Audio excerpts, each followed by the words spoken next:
je pense que déjà les encadrements, les entraîneurs, tous ceux qui sont présents dans la formation font un travail énorme pour pouvoir sortir des joueurs de très très haut niveau. Donc voilà, moi j'ai eu la chance d'en faire partie, d'avoir connu de très bons éducateurs, de très bons dirigeants pour me pousser et pour en être là au jour d'aujourd'hui.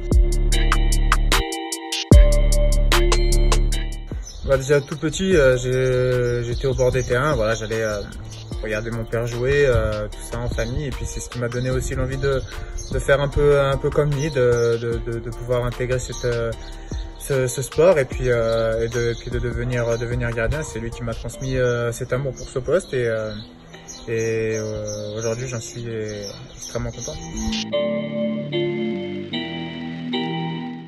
Alors le Portugal c'est venu très tôt, voilà, c'est vrai que ça a été un choix que j'ai fait très rapidement à l'âge de 16 ans où j'ai pu gravir les échelons les uns après les autres dans cette sélection là.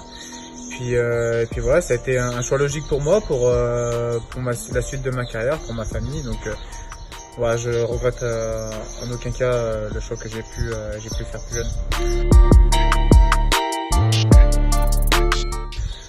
Ouais, je pense que c'est le critère des recruteurs. Je pense au niveau des gardiens maintenant a énormément changé depuis quelques années.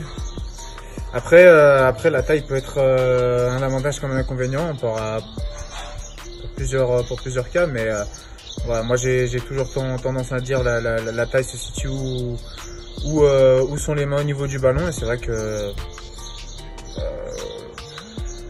pour moi ça n'a pas du tout été un handicap parce que peut-être pour certains j'ai un déficit de taille, mais pour moi c'est pas du tout un inconvénient, c'est une force pour moi parce que je pense que j'ai d'autres qualités que peut-être d'autres gardiens de grande taille n'ont pas.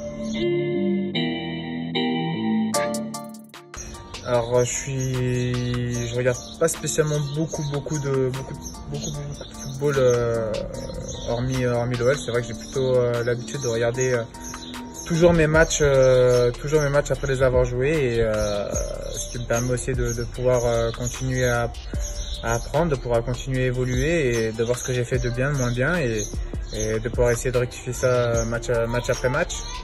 Mais voilà, après sur les vidéos d'adversaires, c'est plus l'entraîneur des gardiens, et actuellement Greg Coupet qui s'occupe de tout ça, qui essaye de voir un peu ce qui se passe au niveau des attaquants, au milieu de terrain, parce qu'on voit qu'aujourd'hui aussi il y a de plus en plus de frappes à de longues distances avec de très bons frappeurs. Donc c'est vrai qu'on travaille les choses qui ressortent le plus au niveau des adversaires qu'on va rencontrer le week-end.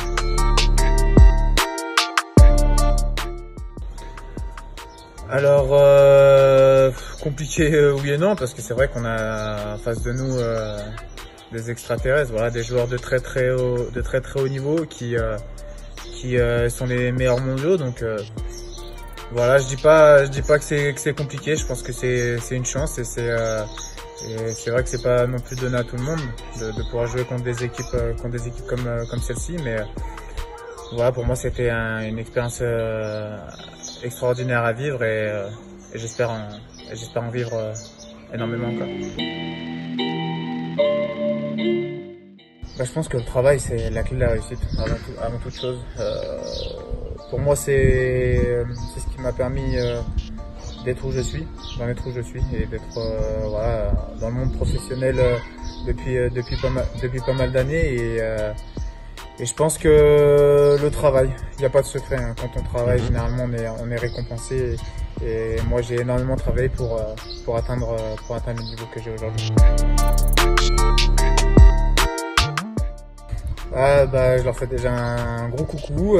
J'espère que déjà dans leur vie personnelle et leur vie professionnelle tout se passe très bien, et puis voilà, j'espère de pouvoir les retrouver rapidement au bord des terrains pour qu'on puisse de nouveau échanger, et pour qu'on puisse vivre des matchs extrêmement positifs et des victoires au bout des 90 minutes.